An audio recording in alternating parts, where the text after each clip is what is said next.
Hello everyone, my name is Claire Smith and a very warm welcome to you all. I'm delighted to welcome you to our webinar today, Digital Supply Chain, All Hype or Dead Without It, kindly sponsored by CI Hub. During the session, please send through your questions at any point using the questions box on the right-hand side panel of your GoToWebinar screen. And finally, a recording of this session will be sent to you tomorrow so you can view again at your own pace. Now it's my great pleasure to pass you over to our moderator for today, Andreas Michalski, CEO and founder of CI Hub. Thank you, Andreas. Over to you. Thanks a lot. It's a real pleasure to be here, and it's a real pleasure to have Elliot, Frédéric, Josh, and Peter here. So I think it's an amazing group of people we have together. And today we want to talk about the digital supply chain.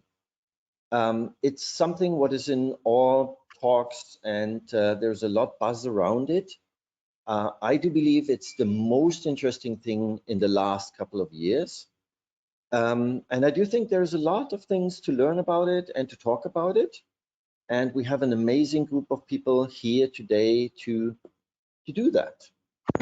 And I would love to start that session with giving everybody a couple of minutes to introduce themselves, give a little bit of background, as I do think you're really amazing. Most of you have spent lots of time within the industry, so you have a lot of saying and you have a lot of experience, and it's amazing to share that.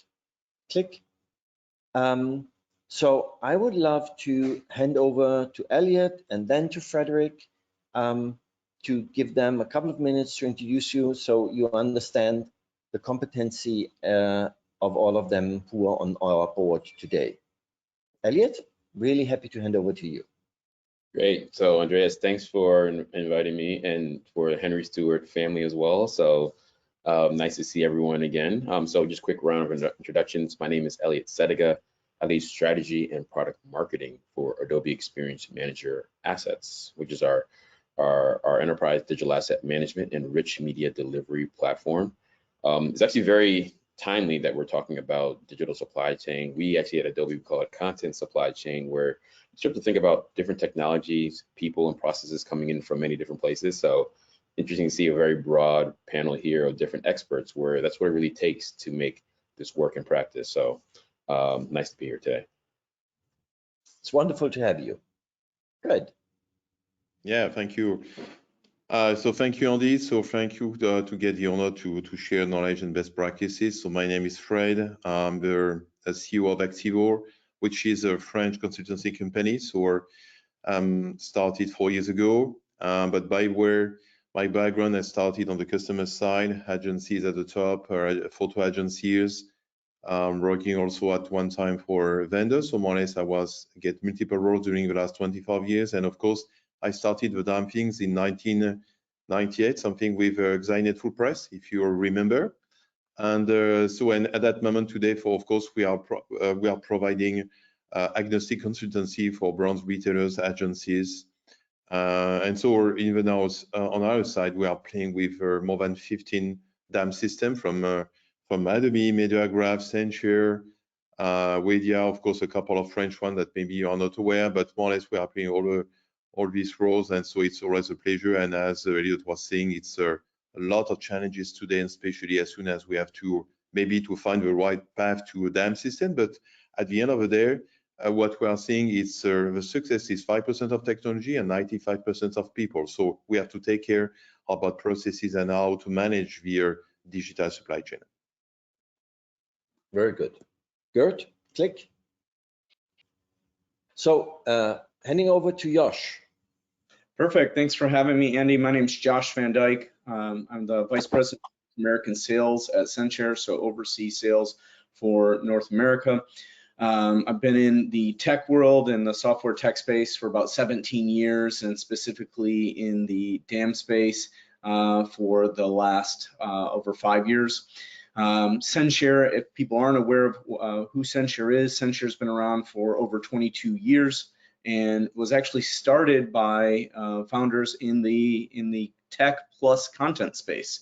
And so working actually initially with a lot of publishers and creating content and also storing their digital assets.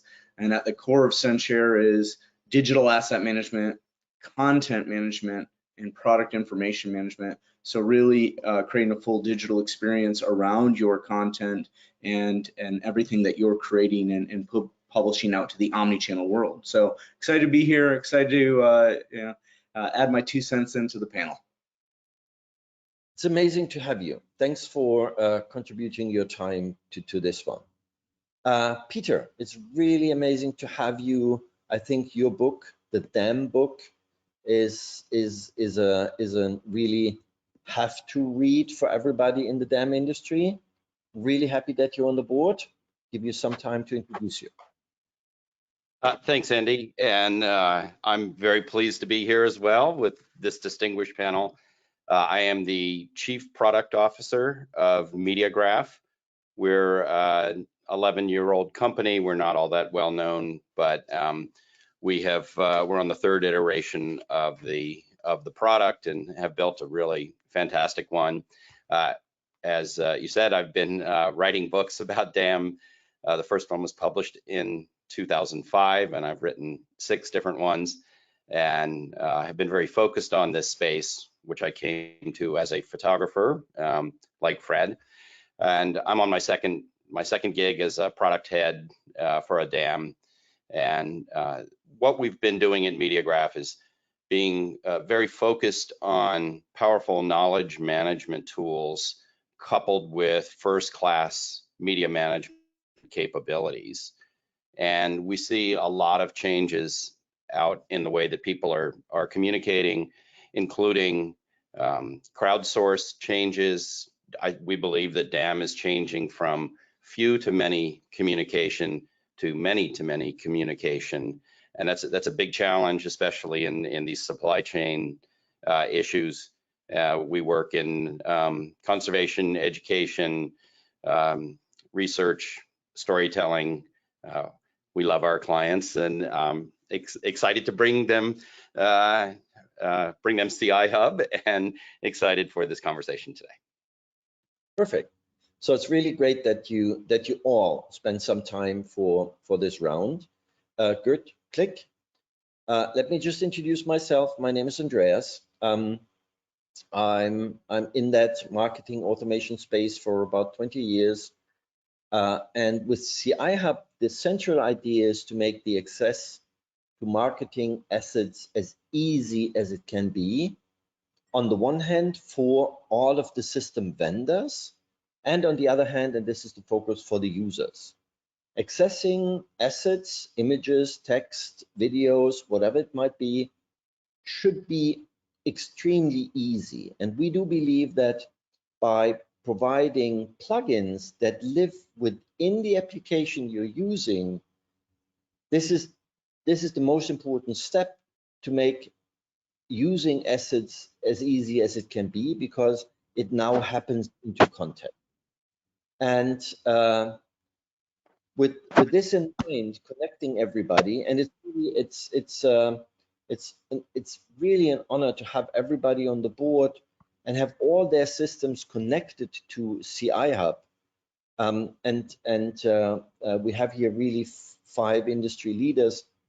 It's really a pleasure to have that. Good. Click.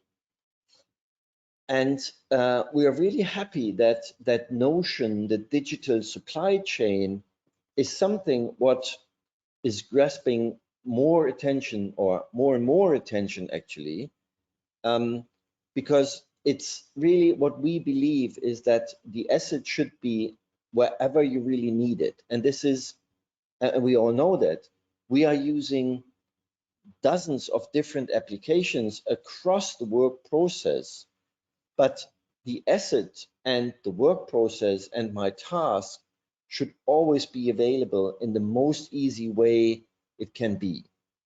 And this is what we understand is a digital supply chain, is having access to your work results or to your work assets wherever you are.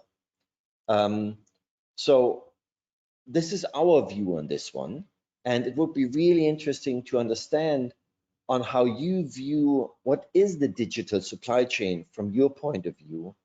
And in the next step, what do you think is the most relevant benefit for users of the digital supply chain within the organization, within the individual work process? And maybe we just can go through your understanding and vision of a digital supply chain. That would be really interesting for all of our listeners here. And maybe we just start with you, Elliot. Great, I'll start, and I'm sure everyone has a view of this as well, because we've seen this is something that's been on a lot of our minds, but we've seen it take hold quite much this year. And for us, what we've seen is the drive for what we call these high impact personalized experiences is what's driving the need for a lot of our brands to rethink and think about digital supply chain. So we actually call it our content supply chain when we think about how this content is actually going to be meeting these personalization needs. And if you think about the different segments that are out there, the different channels, many different products that are out there as well. And then at the end of the day, you want to make sure you're telling this unique story to a unique individual, and content is the key piece of that. So that's the key piece. That's what's driving the need for these pieces. So we can actually generate the content that we need at this volume that's there. And then the great thing for the DAM community is, we've been talking about putting DAM in the center of this customer experience for the longest point in time. And we reached that point where it's actually rising to the highest levels. So we were actually in Las Vegas talking to a very popular casino hotel brand. And the CMO said, you know what? We need to say the same exact story to all of our guests, but in a personalized way. I don't want to hear any guests see the same piece of content even more than once. And if you start to think about that demand, that's an incredible demand. And you think about the number of people, the segments that are coming in there, and then the pressure it's putting on an organization to plan, produce, and deliver, and then optimize all of that content around there. So digital supply chain, this full supply chain that you're thinking about, this is the area that's starting to be elevated to the highest levels in the business now that want to meet these personalization objectives. Okay, Yeah. that's really a great view. Frédéric, do you see this the same? You do have a lot of experience directly from the customers, as you're really working within projects in really large organizations. Do you can copy that? Yeah, for sure. So first of all, something I missed to say at the beginning. So we're also happy to be a partner of CIHub, and of course, as soon as we can, to connect the people who are using your CIHub connector, because I think, and regarding what Elliot was saying, this is, I think, the unique way to gather all the content to say, as for example, in InDesign, and to connect to different drives, libraries, and etc. So it's very important to keep this experience on the Adobe desktop side, and no designer wants to get out of the software. They just want to stay in Photoshop and InDesign. So, but regarding finally this supply chain, I think we need to get something as an helicopter view, because here the digital supply chain finally refers to the process of using digital technologies to optimize and automate the supply chain operations. So we have different goals, but the idea is really to make the supply chain more efficient, agile, I would say accurate, and customer centric. Okay, so it involves a lot of different steps. So we can talk about the digital information itself, just like as, for example, it involves using cloud-based system for data storage, etc. We can talk about automation, which also include automate warehousing and distribution systems. So it's not all about the digital at the end of the day. We're talking about the connectivity, which is also very important, because we need to enhance connectivity between different parts of the supply chain. So that we achieve from technology such as Internet of Things or blockchain. And of course, we are talking about customer interaction. So at that stage, we are talking about the DAM, PIM, CMS, CRM.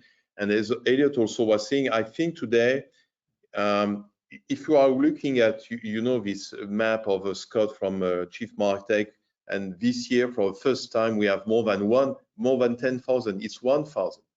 So what we see today on the customer side, they say, my gosh, how I can start with?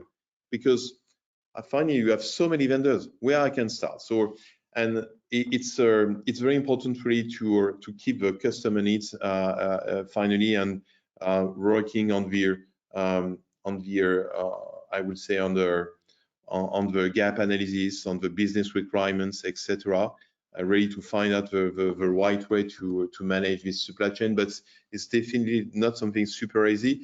And something which is important, as Elliot was saying, is we are more and more working about the customer journey. I took the example because, as for example, so, and also amazing on our side, because we are working with all of you for different customers. We are working with Censhare for WeWorld, as for example, a publisher in France. We are working with Adobe for most of the brand luxury or group accor, hospitality, and also with Peter and MediaGraph for different photo agencies. So it's reason why I'm super happy to talk with you.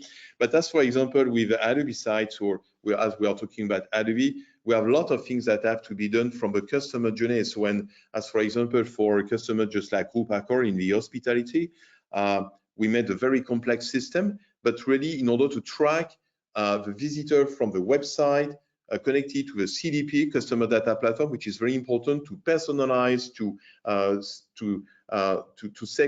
segment here this customer journey, linked to a CRM, so it can be whatever, Salesforce or whatever. So this is one of the biggest challenges we are facing today. We have a lot of content to manage, but we need to make this content efficient regarding their customer visitor on website and etc.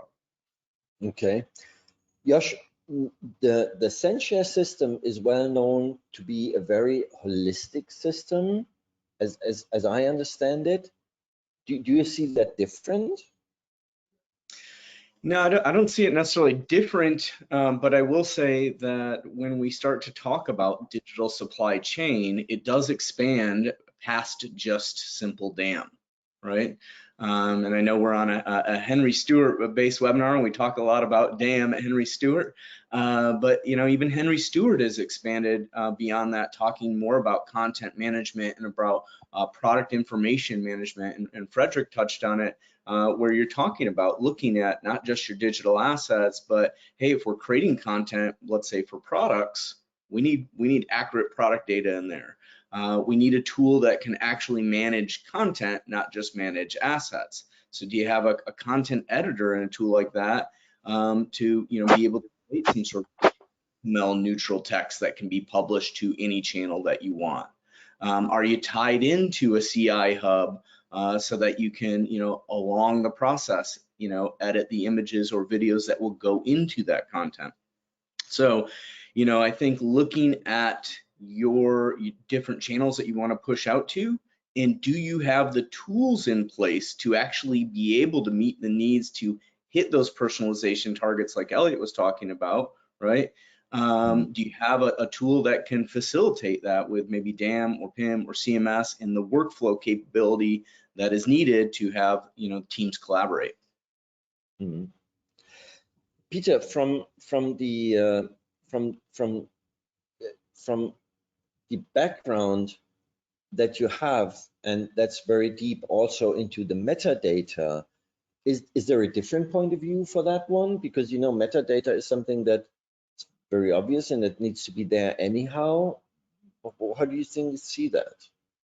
Yeah, so I guess I'd start with objectives and say that the objective in the design of our system was not specifically as a marketing tool, and we're I feel like we're going for a larger objective of truth-based storytelling and media management.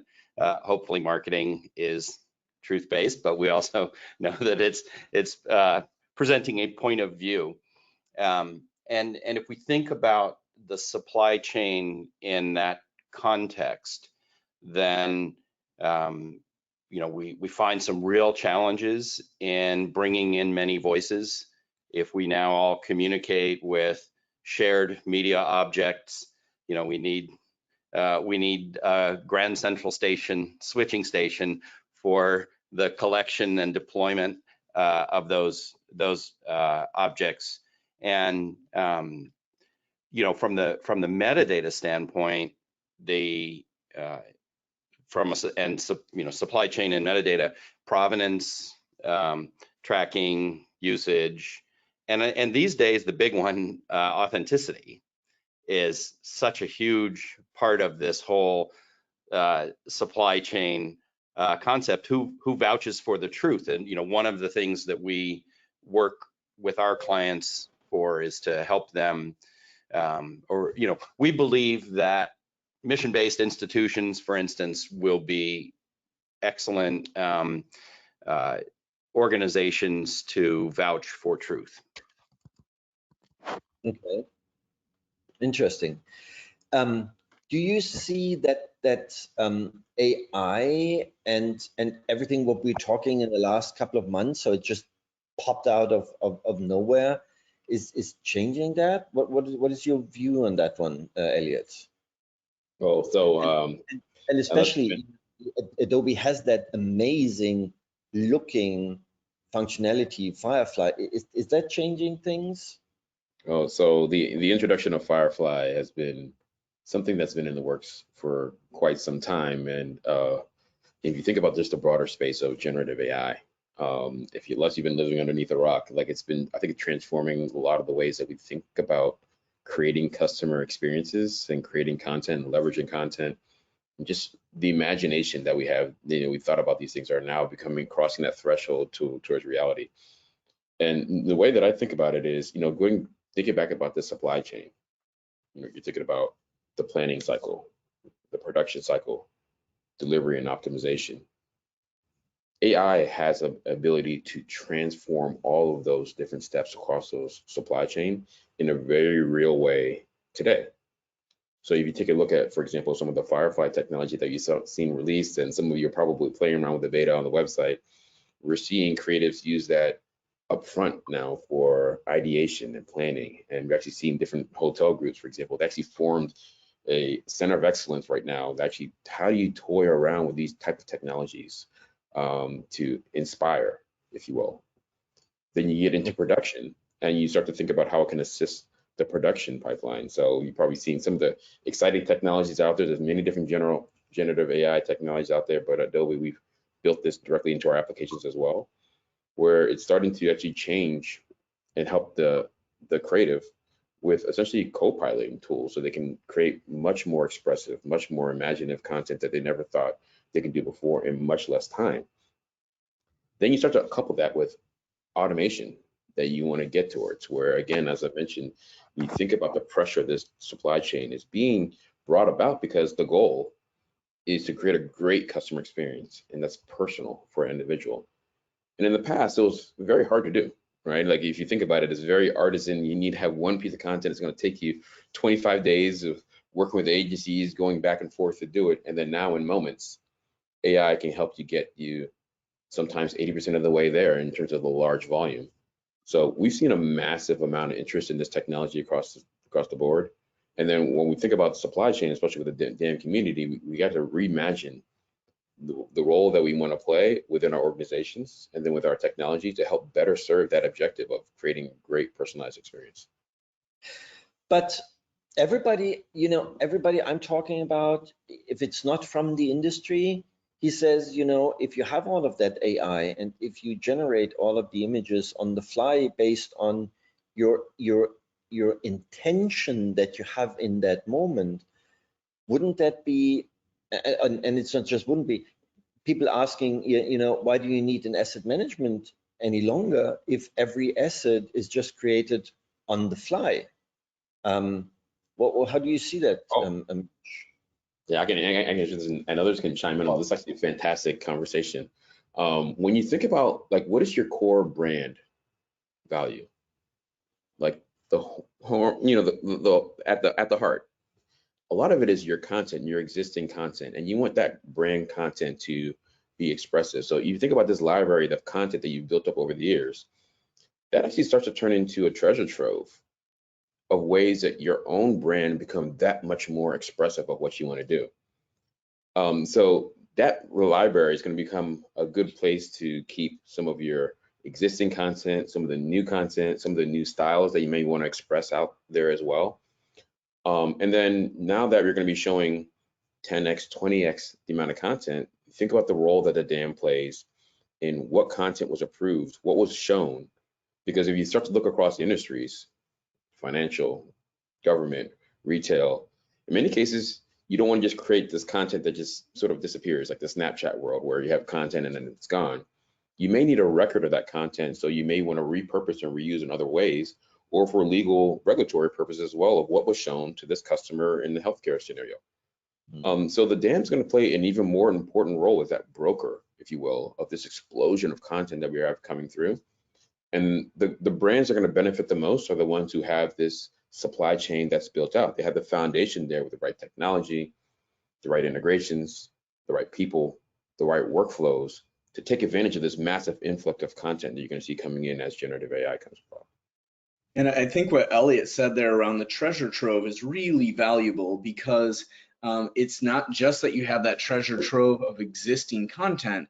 That content that was already being created has analytics and data behind it because you're actually able to know, hey, how many views did it get? What type of engagement did it get? What content did the best? And do we want to recreate content that has a similar voice to what has done well in the past versus just creating it all on the fly and not having that storage and not having that treasure trove and not having that data behind it?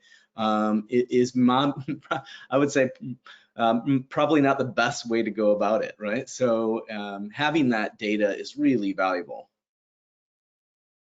Okay. I think there's a big one here also, which is that we're going to see a lot of hardcore legislation coming down, and having provenance information, where did this come from, is going to be essential. And if you were to base all of your outbound communication on stuff that Firefly made up, it's okay to have 6 fingers. Then, well, that's a real potential minefield, and we shouldn't be getting ahead of ourselves. You know, I think there's some really interesting uses of AI that are large language model, but not necessarily about making fake pictures out of somebody's imagination. Okay. Yeah. Do you share that? No, actually, I haven't thought of that. So if you think about the different models that are out there, where one of the things that we focus on at Adobe is making sure that the quality of the content that these models can generate are designed to be commercially safe. Where you start to think about the broad ways you can develop these models of, okay, let me scan other people's IP and create different kinds of content that's out there. That's not necessarily the direction that we want to take with that, where businesses were going to rely on this to not only help amplify the supply chain, but also express their brand. And if you think about expressing your brand in a very confident way with some amount of flexibility in there, you need to be able to leverage your own brand identity as a core to do that, and then augment it with a commercially safe approach to do it. So what I think you'll see happen is these models will improve over time, and then you'll see lots of different ways that, you know, we as vendors, we can help support the different legislation and governance and guidelines that may come across the various industries. So depending on if you're in the EU or in the Americas, you may have different legislation there that we can help support by building that directly into the workflows or into the software, or giving out the best practices. But at the end of the day, what we know is not going to change is our customer experiences. The demand for customer experience is going to be continuously on this ascent, where the days where you can have a mediocre piece of content is behind us. Like the expectation of content is going to be excellent and also personalized with the help of these tools is going to become the new standard. So I'm looking forward to that more creative, more expressive world by taking advantage of whatever tools become available and doing it in a very commercially safe way.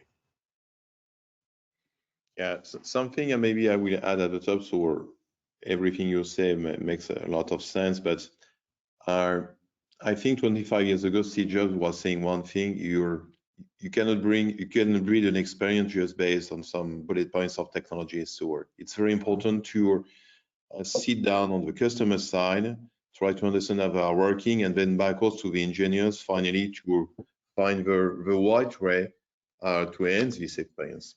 And to be honest, today, if I'm looking at what all vendors are doing, maybe without these ChatGPT things, maybe we are not talking about that, in fact.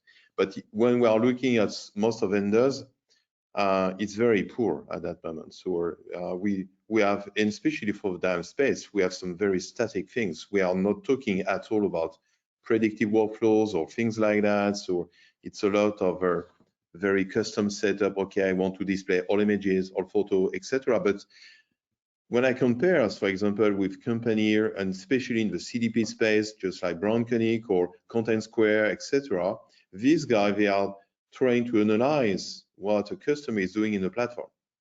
And then they are trying to propose something different because he is used to play with such content or such data. And at the end of the day, it's all about the data. And so something I will say with one of my friends, who is Luc Julia.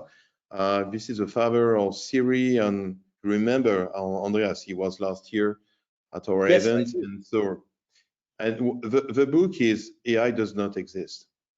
And in fact, it doesn't mean it does not exist. It's just because it's just based on the data itself. And we saw as, for example, because we are not only doing DAM things, but a lot of PIM things. And so I got the pleasure to be on the in-river pinpoints in April in Chicago. And something we saw there, and this example is very good. A PIM is gathering all the product information. So it's real data, okay? It's not searching something in the web, etc.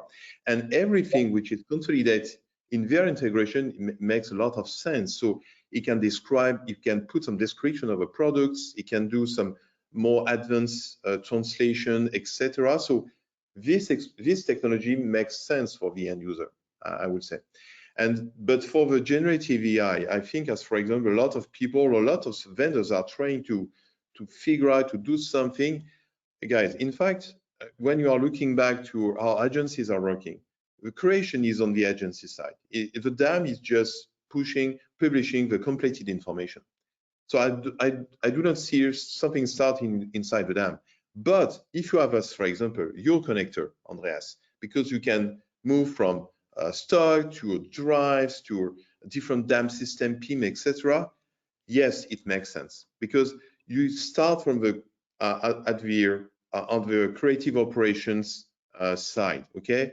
And so doing, as for example, in stock, generative AI makes sense because this is where you start the creative operations. And then you can start workflows, approving the content, and then after that, as soon as the documents are completed, okay, it's pushing the DAM, then put some metadata, and that's all, okay? So I think it's we don't have to confuse sometime, I will say, activity, productivity, and technology. It's very important to bring some order in this complexity, because at the end of the day, I see a lot of users say, my gosh, what's going on? We see a lot of things, but nothing is happening really to solve our problems. Okay. I'd like to say, I'd just make sure to say that I think Adobe has done a very good job of having licensed source material for their AI engine, which gives them a real advantage. But I'm in a place right now, this conference I happen to be at right now, where it's university communications. They absolutely cannot use images that are greatly altered, and definitely can't use images that were generated completely with AI. But the AI tools that can do knowledge management have some very interesting place when you're in an environment where there's a very long tail of usefulness for the history and information about an institution. Completely different than what Firefly can do, but potentially very interesting for a large language model. Okay. Yeah. But as you said, in fact, Peter, I do agree with you, because in the meantime, Adobe is starting from where creative people are starting, so from Photoshop, or stock and etc. So it's easier, I would say. Reason why I think for the others, it's important to use such a tool like your, you know that Andy, I do a lot of the advertising for your connector, but at one time, it's really important for the others to be connected to this creative content, okay? And of course, it's easier for Adobe because they created everything from the beginning since so many years. So, but so let me comment a couple of things as well. So, if you think about the AI technology that it's not something that sort of just happened in the last 3 months, especially within Adobe tools. We've actually been using those tools. Anytime you're using the neural filters, for example, in Photoshop to help adjust the colors or the look or something like that, that is actually coming in from AI. I think what's changed is some of the models have changed. It's made it even more expressive. So I would actually challenge it to say the artists and expressors have actually been using this technology for quite some time to do their job today, and just been more amplified. So those tools are just going to get better and help them do their jobs even better.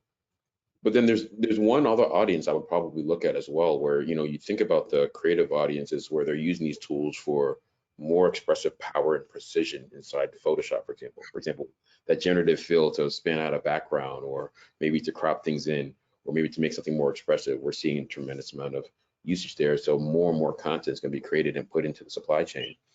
But when I think about CI Hub, you're on a mission right now to democratize that access to content across the enterprise. And one of the reasons why we've been partnering with CI Hub and getting closer here is it's not just the creative team and working with the marketing team and getting the content into the DAM that makes the customer experience. As I mentioned before, from that story I was talking about earlier with that CMO, they wanted the entire organization to take part in that experience creation journey. So whether you're in sales and your regional marketing teams, they're using many different types of applications that need to assign and source that content. What we found is getting that content approved and then using those channels, and you're following those users and following the use cases and figure out what exactly are you doing.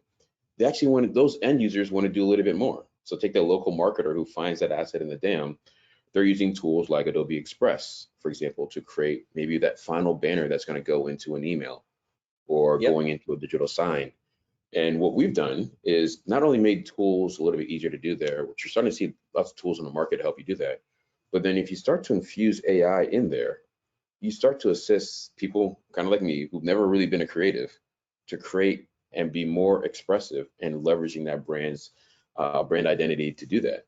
So if you think about the opportunity around this supply chain where we have, the technology, the machinery, coming from our different vendors, the connectivity that, teams like Andreas is putting in there together, and you start to think about the workflows, don't forget about taking a very close look at the people involved in that, where it's not just a creative team, but these other teams that we're going to start to empower with easier tools to help make this personalization experience a reality.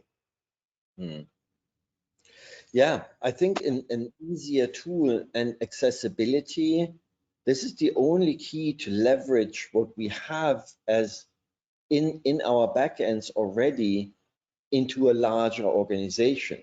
Yeah. There's another question coming up. That's is there actually already systems that are, let's say, closed AI systems where users can really trust that that AI engine is only fed by approved or compliant assets? Because I do think from lots of discussions we are hearing is that this is really a big concern for corporates on having that. I don't know if there's a system that's only approved and compliant that's being fed because you need a lot of data within to then reproduce an AI article or whatnot, right? And so, no one fully trusts what is coming out, but I do think, as other people have said, that this is a great assistant. For example, Censhare has a Chat GPT connector built into the platform, so people can build content quickly with Chat GPT right in the platform, have it available. But you need to be able to look at it. And, you know, as Frédéric said, you know, with PIM data, is this article that was written about this product, is the data accurate? Do I have that information at my fingertips as a creative? Do I have product information at my fingertips in the same platform? Or do I have to go dig through it through some PDFs or some other system, some, you know, ERP system that I'm not really familiar with, right? From a compliance standpoint, is that content being approved? So you need to be able to work it through. And so I don't know that there's a system that is fully compliant that's feeding the data in, because you need so much data. And you also, I guess there's a risk there. You have to worry about where is the data coming from that is being fed in, and is it possibly inbreeding data? In other words, taking other data that's out there that's already been created and inbreeding that data where you maybe have you don't have a very good outcome at the end, right? So those are risks that need to be mitigated, but I do think there's a great opportunity in the assistance of it, as Elliot said, to create more content and maybe more voices. Okay. Do you think that, and everybody actually was talking about blockchain? I think that was we always see it, you know, that's a hype that's already gone. But couldn't be the blockchain something what could help in, you know, tracking and being or archiving compliance, and that would now play a role and could add a value to all of that? Would that be something what could help the digital supply chain, or will that just be a buzzword that, you know, doesn't have any impact in the long term? I say no. I'm not jumping on the blockchain one. I mean, blockchain is one possible way of implementing the same thing. That I think what we're looking for is trust around the content that's being there. I think there's many different ways to do it. At Adobe, we've started what we call the content authenticity initiative as well, right? So we can understand where content is coming from, and even everything that we generate from our model, which we actually are using our own content from that. So we're actually keeping it pure. Actually is marked and say it's generated by AI. So you make sure you have a record for that that's managed in the metadata. And I think there's other ways that we can start to think about it as a community and make sure that as these technologies come in there, we know how this content was created, and is it going to be safe for commercial use. We went a little bit step further and said, hey, you know, we're actually going to provide indemnification as well for legal anything that's created from our system, because we're going to keep it that pure for this moment. So it'd be very interesting to see all the different approaches that come along with this, given, you know, we start to think about DAM as the place where that trusted content is coming from. Where, you know, we've been thinking about the copyrights and legal rights management and all that for quite some time. You don't want to sort of pollute your system without having a way to identify and understand the risk of the content that's in there, so you can make sure you can scale in a very managed way. But actually, all of that can already be achieved without any kind of blockchain stuff, right? Right. Sure. Blockchain is just an inefficient database that can't be fixed when mistakes are in there. That's really a good point. I love that. Yeah. So I would say, and really, it does go back to who's vouching for the authority. You know, the whole concept of a trustless system in a blockchain. You know, what we're talking about is somebody needs to vouch for it, and Adobe's vouching for their part by actually putting an indemnification in there. And when I saw in 2016, Adobe was at Adobe Max, and they were showing, hey, we make grass and it's not pasted in, we're making it from Adobe stock. And I thought, oh, holy crap, this is going to be interesting. And that was very, very smart.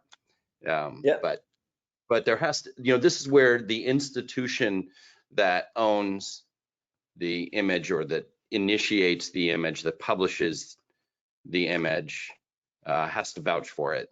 And that, you know, it's not a technical solution. There, you know, metadata will help, DAM will help, but it's got an institution. Okay. with all of the AI stuff in the digital supply chain, and the discussion of, is AI replacing creative people within agencies and all of that? Do you think that the ethical consideration, let me put it that way, is something what is also just something what we're talking about because it's en vogue and you have to talk about all of that stuff? Or is that something what is really what adds a value or is needed to make sure certain other things are working or are supported? Is that something what is relevant, or is it just a hype discussion as we have it with all of the gender stuff and things like that? I think it's a very good point. And 2 months ago, we are part of a CEPIC organization to leverage rights alongside photographers, etc. And I was also on the stage with one of your colleagues by Adobe, Andy Parsons, or working on content, on authenticity and initiatives and etc. And something is important to know that, and especially so now I will leverage your Adobe stuff, but now from Photoshop to all the tools, you have a lot of things where you can control the rights and etc. So it's very important because whatever you can get out from Photoshop, it's important to manage. And of course, it's also based on metadata, reason why we're also working with Google and IPTC organization really to put some standard. It's very important. By the way, it's true that, and I think everybody saw this picture from Jason Allen using the AI Midjourney, and so what's happened at the end, he get the award. So definitely we have at one way to bring some regulations. First of all, in Europe, it's nearly done. I'm not sure it's worldwide, so we just have to get a common standard for just to protect creativity and photographers.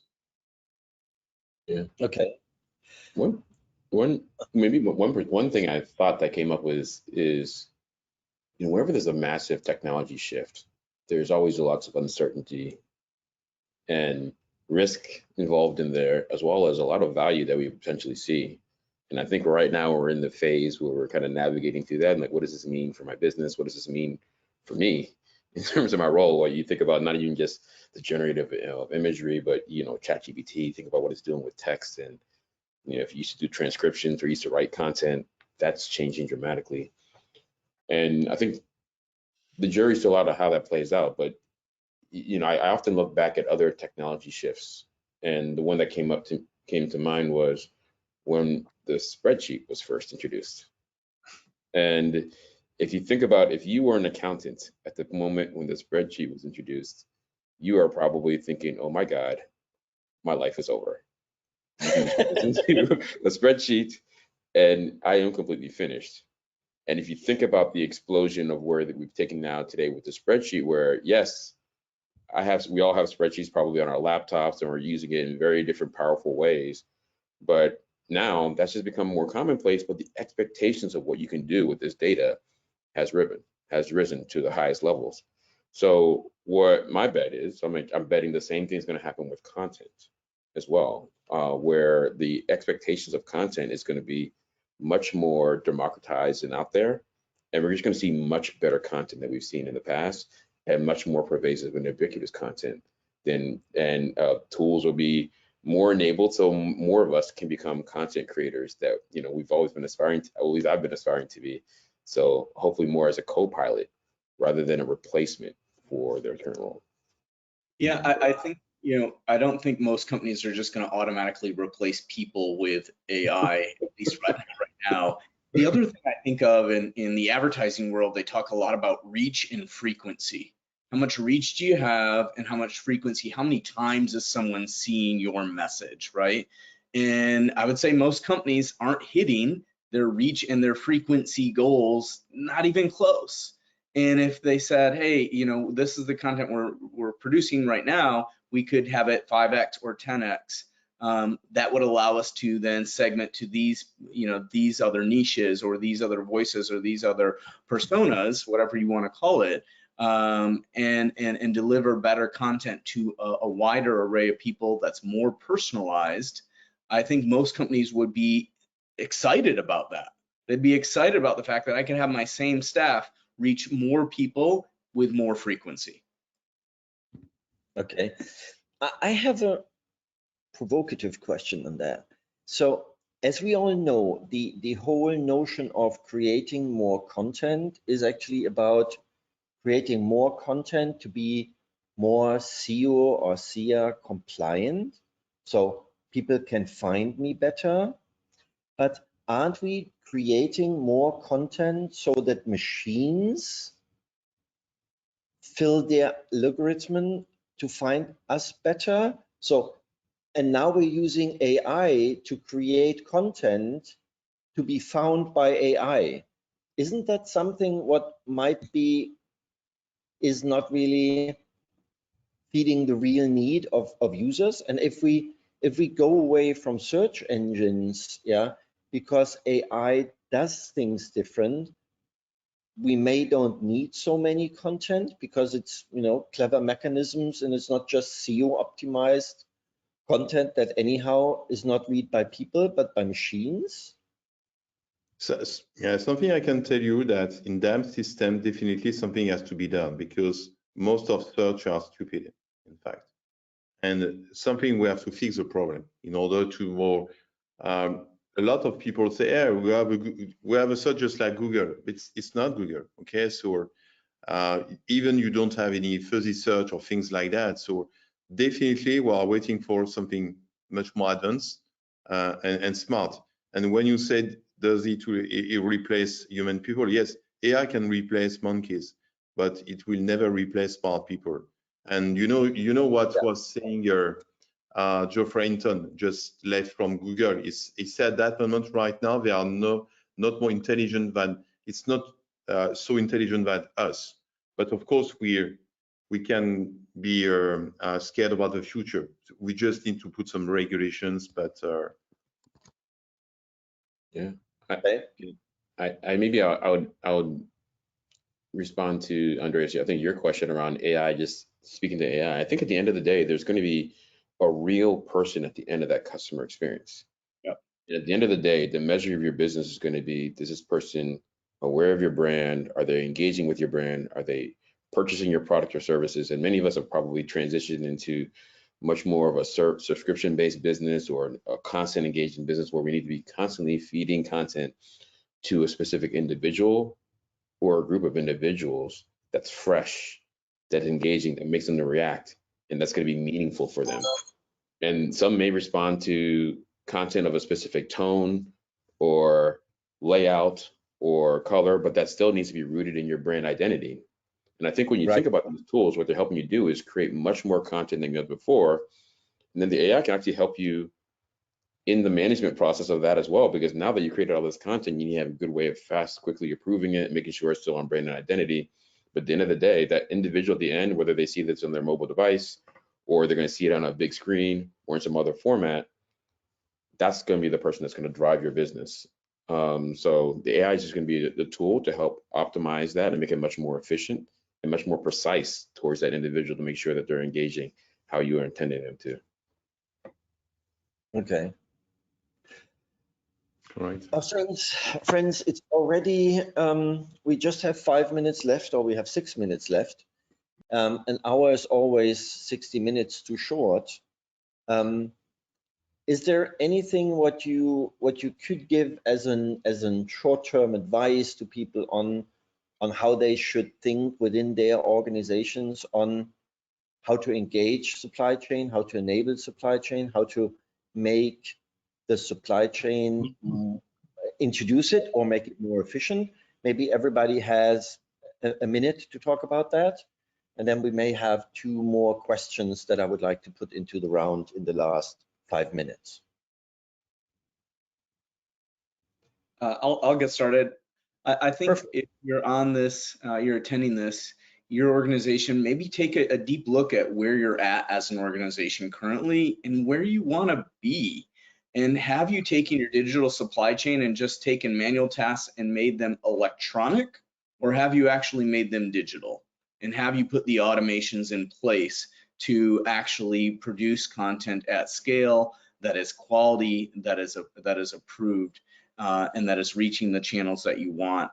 Making sure that you have the tools in place, the people in place to have a real collaborative process where someone could be working on copy, somebody can be working on images, somebody could be working on the layout, somebody can be working on the channels and the personas all at the same time. So not just taking something that was manual and a struggle and turning it electronic, but really making it digital, collaborative, and omni-channel. And that's, if you're an organization, you want to take a look at where you are and where you want to be and how do you get there. Okay, cool.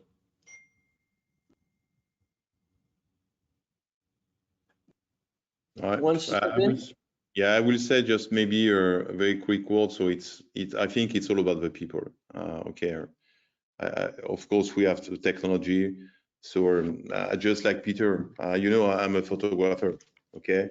And I'm super happy that at that moment, coming from my Z9, I can use some AI capabilities to protect my pictures, to get the software in Photoshop to protect all the content.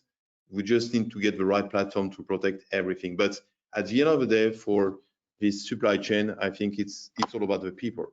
Whatever the technology you have, Hamilton, Formula One pilot say the success is all about the car and the driver. So if you have a good car and not the driver, you cannot be successful. Okay, cool. One, quick thing to say, I think it's less about supply chain and more about the AI discussion is that, it's very early in the game. Things are moving very fast, but essentially what's happened is natural language processing has gotten to the point where it can speak and understand, or appear to speak and understand. It isn't really understanding. And that is freaking people out. And the same thing with the ability to understand images and to therefore run in reverse and create images. It's realistic looking images, just like realistic looking speech.